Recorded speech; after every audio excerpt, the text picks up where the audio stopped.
নমস্কার,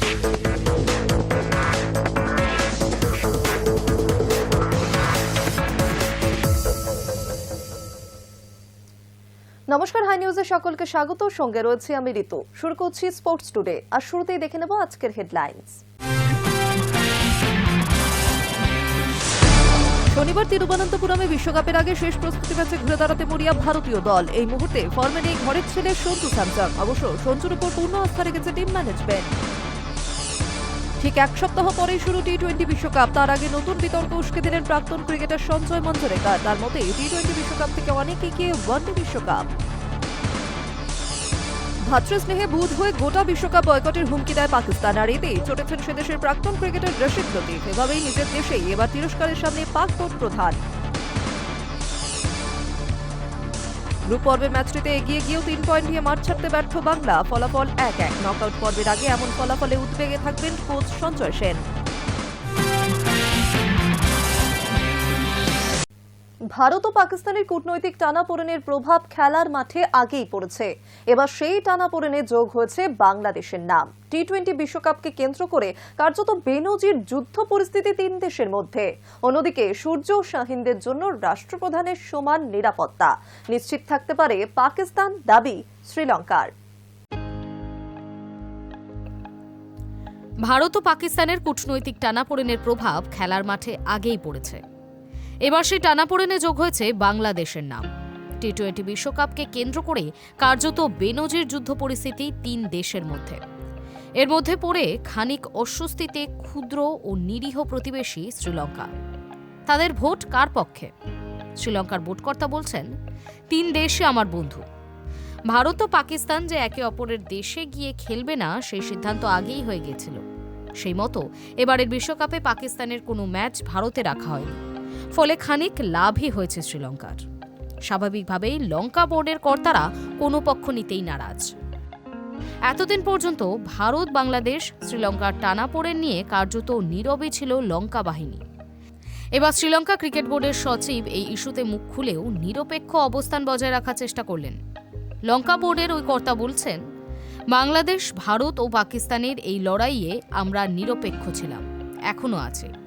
প্রত্যেকেই আমরা বন্ধু দেশ। তিনি আরও বলেন, কোনো রকম আঞ্চলিক বিরোধে জড়িয়ে পড়তে চায় না কলম্বো।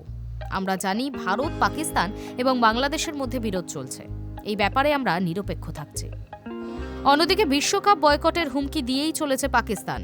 তাই সালমান আলী আঘারা আদৌ টুর্নামেন্ট খেলবেন কিনা তা এখনও জানা যায়নি। বিশ্বকাপের সূচি অনুযায়ী 15 ফেব্রুয়ারি কলম্বোর প্রেমাদাসা স্টেডিয়ামে মুখোমুখি হওয়ার কথা 2 চিরপ্রতিদ্বন্দ্বীর। ম্যাচটি যাতে সুষ্ঠুভাবে সম্পন্ন হয়, সেই লক্ষ্যে কোনো রকম ত্রুটি রাখতে চাইছে না শ্রীলঙ্কা। নিরাপত্তার চাদরে মুড়ে ফেলা হবে কলম্বোকে। সূর্য শাহিনদের জন্য রাষ্ট্রপ্রধানের সমান নিরাপত্তা থাকবে, যা নিয়ে মুখ খুলেছে শ্রীলঙ্কান ক্রিকেট বোর্ড। জানা গিয়েছে, ম্যাচ হবে মনে করেই এলিট সশস্ত্র বাহিনী মোতায়েন করেছে শ্রীলঙ্কা। এই ধরনের নিরাপত্তা সাধারণত দেওয়া হয় রাষ্ট্রপ্রধানকে, যা এবার বিশ্বকাপের জন্য নিযুক্ত হতে চলেছে। ক্রিকেটাররা বিমানবন্দর থেকে বেরোনোর পর ফের বিমানে ওঠা পর্যন্ত সশস্ত্র বাহিনীর আয়তায় থাকবেন। ভারত পাকিস্তান ম্যাচে সেই নিরাপত্তা আরও জোরালো করা হবে। Hi news Network.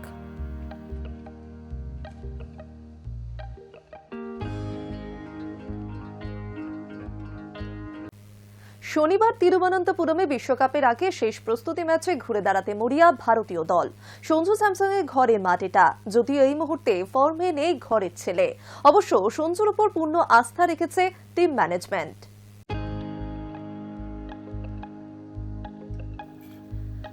শনিবার তিরুবনন্তপুরমে বিশ্বকাপের আগে শেষ প্রস্তুতি ম্যাচে ঘুরে দাঁড়াতে মরিয়া ভারতীয় দল। সঞ্জু স্যামসনের ঘরের মাঠ এটা, যদিও এই মুহূর্তে ফর্মে নেই ঘরের ছেলে। টিম ইন্ডিয়ার ব্যাটিং কোচ শীতাংশু কোটাক অবশ্য চেট্টার ফর্ম নিয়ে বিশেষ উদ্বিগ্ন নন। জানিয়েছেন, সঞ্জুর ওপর পূর্ণ আস্থা রেখেছে টিম ম্যানেজমেন্ট। নিউজিল্যান্ডের বিরুদ্ধে পঞ্চম টি-20-র আগে সাংবাদিক সম্মেলনে কোটাক বলেন, সঞ্জু তো সঞ্জুই। সবাই যতটা রান আশা করে ও হয়তো ততটা রান করতে পারেনি, কিন্তু এটা খেলারই অঙ্গ। আপনি কখনো 5 ইনিংসে প্রচুর রান করেন, আবার কখনো ব্যর্থ হন। তাই মানসিকভাবে শক্ত থাকাটা খেলোয়াড়ের উপরেই নির্ভর করে। আমরা ওকে মানসিক দিক থেকে চাঙ্গা রাখা আমাদেরই দায়িত্ব। অনুশীলনে নিয়মিত পরিশ্রম করছেও। আমরা সবাই জানি সঞ্জু কি করতে পারে। মনে হয় না যে সঞ্জু সম্পর্কে এর বেশি আর কিছুই বলার আছে। তৃতীয় টি-20তে কুচকিতে চোট পেয়েছিলেন ঈশান কিষান। কদিন পরে বিশ্বকাপ, তাই তার আগে তাকে নিয়ে কোনো রকম ঝুঁকির পথে হাঁটতে চায়নি টিম ম্যানেজমেন্ট। চতুর্থ ম্যাচে তাকে প্রথম একাদশে রাখেনি ভারত। তিরুবনন্তপুরমে কি খেলবেন তিনি? খুব সম্ভবত ও খেলবে।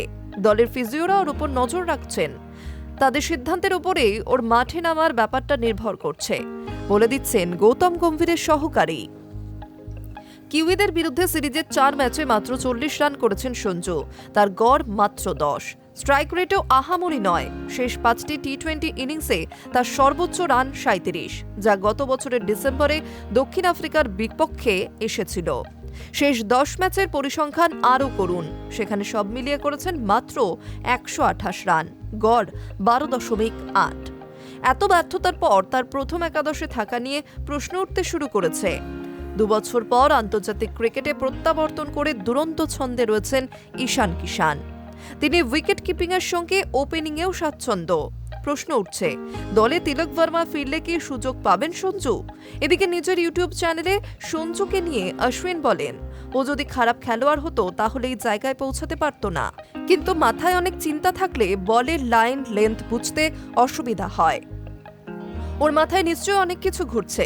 পাহাড় প্রমাণ চাপের মধ্যেই যে নিজের ঘরের মাঠে নামতে চলেছেন সঞ্জু, তার বলার অপেক্ষা রাখে না। Hi news network.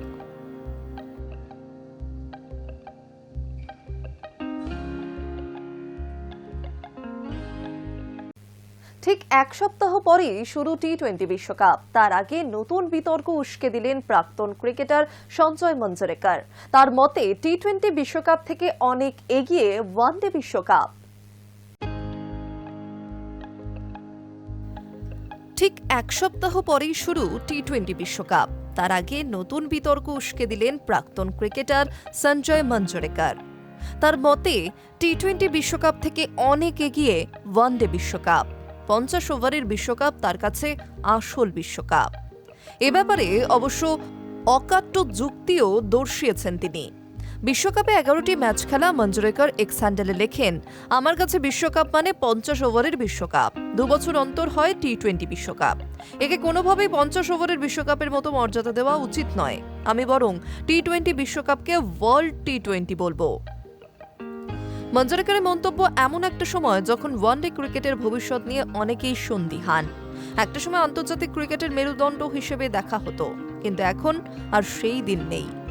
2031 সালের ওয়ানডে বিশ্বকাপের আসর ভারত বাংলাদেশে বসার কথা থাকলেও অনেকের মতে 2027 সালের বিশ্বকাপই শেষ একদিনের বিশ্বকাপ হতে পারে। এই পরিস্থিতিতে উঠে এলো মঞ্জরেকরের মত। মঞ্জরেকর দেশের হয়ে 2টি বিশ্বকাপ খেলেছেন। প্রাক্তন এই ক্রিকেটার এখন ধারাভাষ্যকার হিসেবে কাজ করেন। ভারতীয় ক্রিকেটে প্রতিভার অভাব নেই। কোহলি, রোহিতরা সরে যাওয়ার পরেও তারা ওয়ানডে ক্রিকেটের ভবিষ্যৎ সুরক্ষিত করতে পারবেন বলে মনে করেন অনেকেই। কিন্তু টি-20-র প্রভাবে ওয়ানডে বা টেস্ট ক্রিকেট কোণঠাসা। 5 দিনের টেস্ট ম্যাচ দেখা এখন প্রায় বিরল। তবে মঞ্জরেকরের মত ভিন্ন। হাই নিউজ নেটওয়ার্ক। সূর্যদের কাপ জয়ের সম্ভাবনা নিয়ে মুখ খুললেন সৌরভ। বৃহস্পতিবার বিকেলে ইডেনে ঢুকে প্রথমে স্টেডিয়াম ও মাঠ পরিদর্শন করেন সৌরভ। শেষ বেলায় নানা খুঁটিনাটি বিষয় কর্তাদের নির্দেশও দেন তিনি।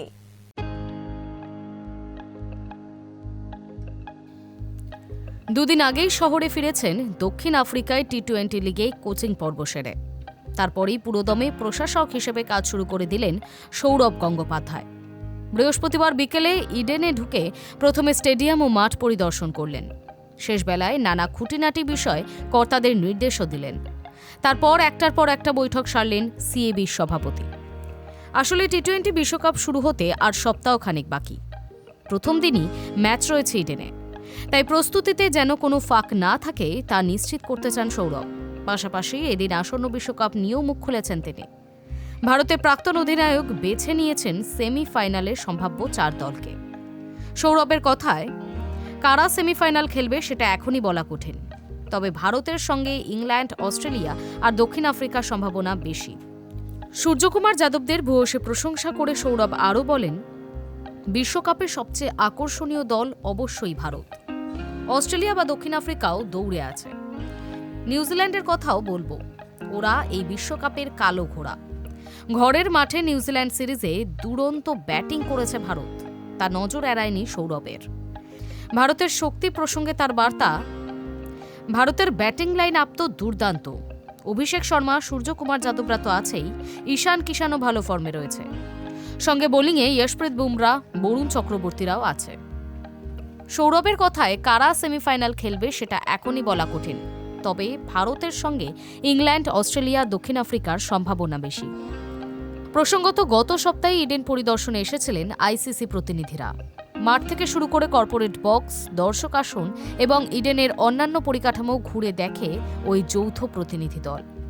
বিশ্বকাপের প্রস্তুতি দেখে তারা সন্তুষ্ট, তবে গ্রুপ পর্বে এবার এমনিতেই ইডেনে কোনো বড় ম্যাচ নেই। বাংলাদেশ না খেলায় দর্শকদের আগ্রহ আরও কমবে বলেই অনুমান। সুপার 8-এ ভারতের একটা ম্যাচ পেয়েছে ইডেন। গ্রুপ পর্বে মাঠ ভরবে কিনা সেটা নিয়ে প্রশ্ন ছিলই, যদিও সিএবি কর্তারা এসব নিয়ে ভাবছেন না। Hi news network.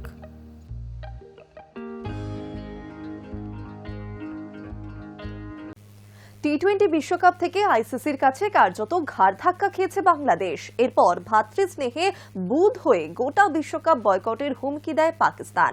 আর এতেই চটেছেন সে দেশের প্রাক্তন ক্রিকেটার রশিদ লতিফ। এভাবেই নিজের দেশেই এবার তিরস্কারের সামনে পাক বোর্ড প্রধান।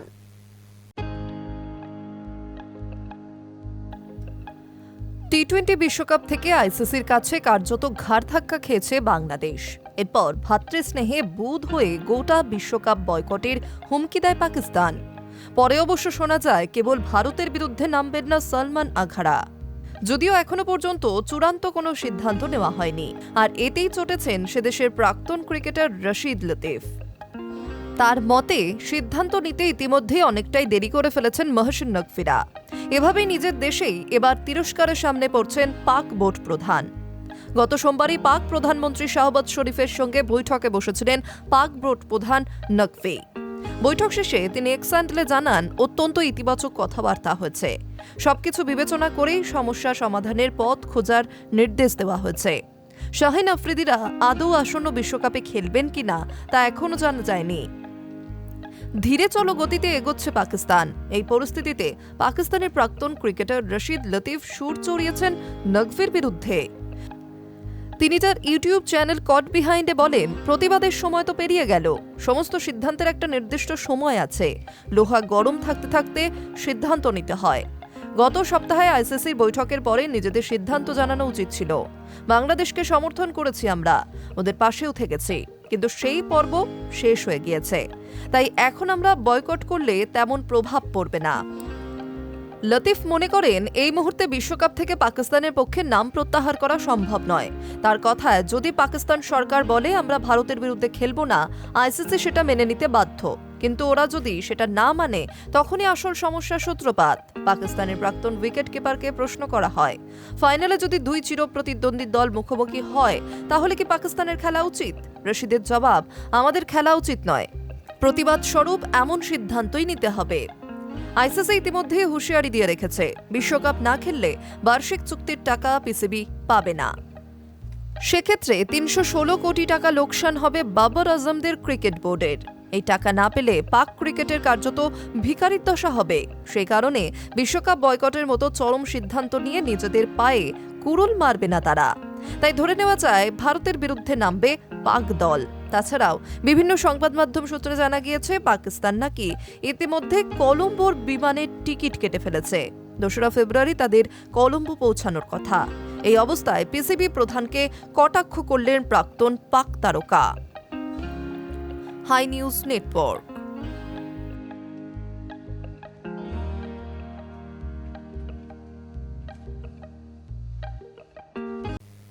বড়সড় ঘোষণা, হিটম্যানের রহস্যময় পোস্ট ঘিরে শুরু হয়েছে চর্চা।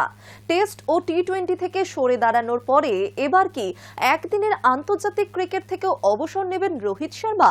বৃহস্পতিবার শর্মাজি কা বেটার একটি পোস্ট ঘিরে শোরগোল পড়ে গিয়েছে। নীল জার্সি গায়ে জোড়া বিশ্বকাপ জিতেছেন, চ্যাম্পিয়ন্স ট্রফিও জিতেছেন। ভারতীয় ক্রিকেটে রোহিতের অবদান অনস্বীকার্য। টেস্ট ও টি-20 থেকে সরে দাঁড়ানোর পরে তার খেলা দেখার একমাত্র ফরম্যাট এখন ওয়ানডে। এবার কি একদিনের আন্তর্জাতিক ক্রিকেট থেকেও অবসর নেবেন রোহিত? বৃহস্পতিবার শর্মা জি কা বেটার একটি পোস্ট ঘিরে শোরগোল পড়ে গিয়েছে। সচিন তেন্ডুলকরের মতো কিংবদন্তির অবসরের পরবর্তী সময় যে দুজন ব্যাটার ভারতীয় ব্যাটিংকে নেতৃত্ব দিয়েছেন তাদের মধ্যে একজন বিরাট কোহলি হলে অন্যজন অবশ্যই রোহিত শর্মা। স্বাভাবিকভাবে ভক্তরা চান জাতীয় দলের জার্সি গায়ে এখনও দীর্ঘদিন খেলুন রোকো। এহেন পরিস্থিতিতে তাদের উৎকণ্ঠা বাড়ছে। এদিকে টিম ইন্ডিয়ার মহাতারকা ব্যাটারের ব্যাট কিন্তু কিউইদের সঙ্গে সিরিজে একেবারেই কথা বলেনি। 3 ইনিংস মিলিয়ে করেছিলেন সাকুল্যে 61 রান, সর্বোচ্চ ছিল মাত্র 26। এই মুহূর্তে ভারত খেলছে টি-20 সিরিজ, রোহিত রয়েছে বিশ্রামে। কিন্তু এই সময়েই তিনি অনুরাগীদের টেনশন বাড়িয়ে দিলেন। ইনস্টাগ্রামে তিনি এমন স্টোরি পোস্ট করেছেন যা দেখে নানা গুঞ্জন ভাসতে শুরু করেছে। ঠিক কি লিখেছেন রোহিত? তিনি লিখেছেন, নতুন ভূমিকা আসন্ন, লিড অফ ইন্ডিয়া, দেখতে থাকুন, আগামীকাল বিকেলে বড়সড় ঘোষণা। আর এই পোস্ট ঘিরেই শুরু হয়েছে চর্চা। আসলে রোহিত ও বিরাট দুজনেই টি-20 ছেড়েছিলেন টি-20 বিশ্বকাপ জেতার পরে। ঘোষণা করেছিলেন মাঠ থেকেই, কিন্তু টেস্ট থেকে সরে দাঁড়ানোর ঘোষণা তারা করেছিলেন সোশ্যাল মিডিয়াতেই।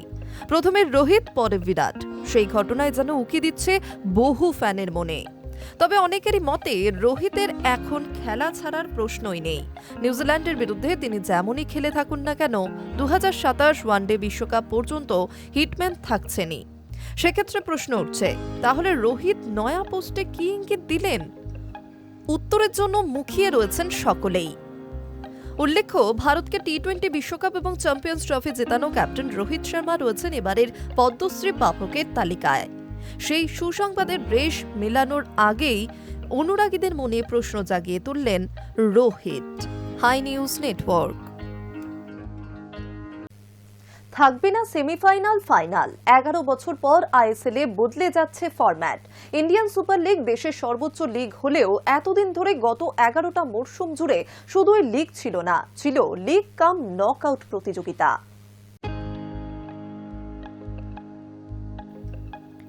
আইএসএলকে ঘিরে গত 11টি মরশুমে যা হয়েছে তার থেকে এই মরশুমে নিয়মের পরিবর্তন ঘটতে চলেছে। ইন্ডিয়ান সুপার লিগ দেশের সর্বোচ্চ লিগ হলেও এতদিন ধরে গত 11টা মরশুম জুড়ে শুধুই লিগ ছিল না, ছিল লিগ কাম নকআউট প্রতিযোগিতা। অর্থাৎ শুরুতে লিগ, তারপর লিগ টেবিলের প্রথম 6টি দলকে নিয়ে নকআউট।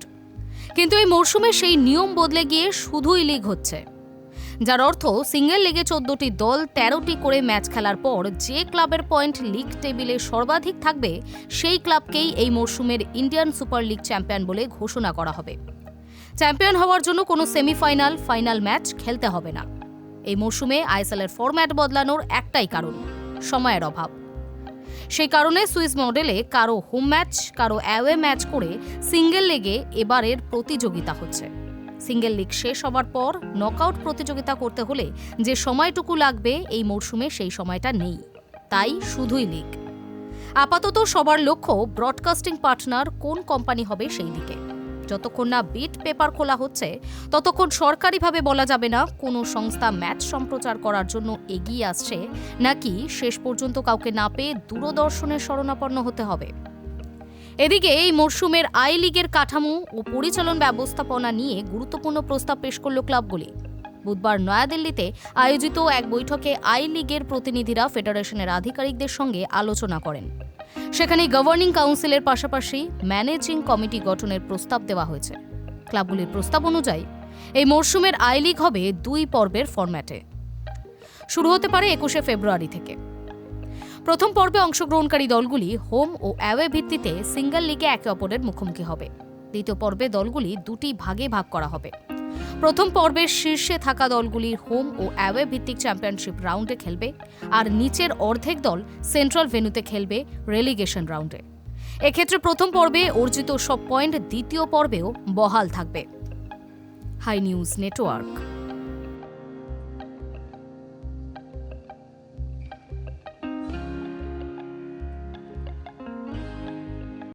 সন্তোষ ট্রফির মূল পর্বে টানা 3 ম্যাচে জয়ের পর চতুর্থ ম্যাচে তামিলনাড়ুর কাছে 1-1 গোলে আটকে গিয়েছিল বাংলা। যদিও গ্রুপ পর্বের ম্যাচটিতে এগিয়ে গিয়েও 3 পয়েন্ট নিয়ে মাঠ ছাড়তে ব্যর্থ বাংলা। ফলাফল 1-1। নকআউট পর্বের আগে এমন ফলাফলে উদ্বেগে থাকবেন কোচ সঞ্জয় সেন।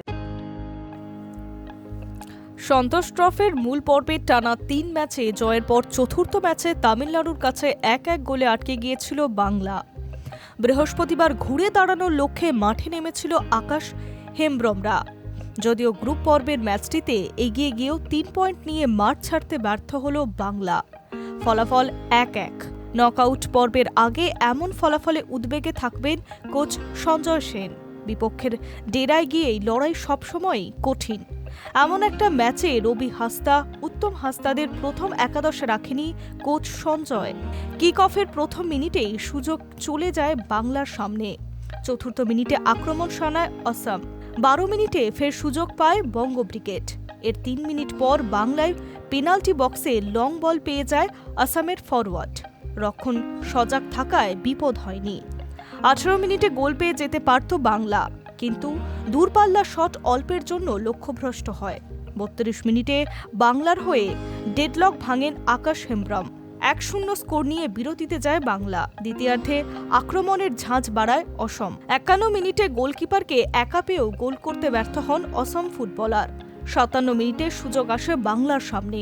অনবদ্য সেভ করেন অসম গোলকিপার। 78 মিনিটের বিপক্ষ দলের ফুটবলের হেডক্রস বারে লেগে প্রতিহত হয়। 82 মিনিটে পেনাল্টি থেকে গোল করে অসমকে সমতায় ফেরান ঋতুরাজ। ড্র করলেও 5 ম্যাচে 11 পয়েন্টে গ্রুপ পর্বের শীর্ষে শেষ করল বাংলা। গ্রুপ শীর্ষে থাকলেও বাংলার ডিফেন্স সেই দিন ভালোই ভুগিয়েছে। মাঝমাঠের দুর্বলতার সুযোগ বারবার আক্রমণে উঠতে দেখা গিয়েছে বিপক্ষ দলকে। কোয়ার্টার ফাইনালে এই জায়গাগুলো মেরামত করেই নামতে হবে সঞ্জয় সেনের দলকে। উল্লেখ্য, শুক্রবার অসমের ডিব্রুগড়ে কেন্দ্রীয় মন্ত্রী অমিত শাহের কর্মসূচি ছিল। তার জেরেই যানজটে আটকে পড়া বাংলা যখন মাঠে পৌঁছালো তখন 1:45। সন্তোষ ট্রফির সূচি অনুযায়ী ঢেকুয়াখানা স্টেডিয়ামে দুপুর 2টো থেকে গ্রুপ পর্বের বাংলা অসম ম্যাচ শুরু হওয়ার কথা ছিল। শেষ পর্যন্ত 40 মিনিট দেরিতে ম্যাচ শুরু হয়। কিন্তু কেন এমন অবস্থা? শুক্রবার সকাল 9:50 মিনিটে হোটেল থেকে স্টেডিয়ামের উদ্দেশ্যে রওনা দেয় বাংলা। যেহেতু হোটেল থেকে মাঠ প্রায় 80 কিলোমিটার দূরে, তাই প্রতিদিন হাতে সময় নিয়েই মাঠে যান সঞ্জয় সেনেরা।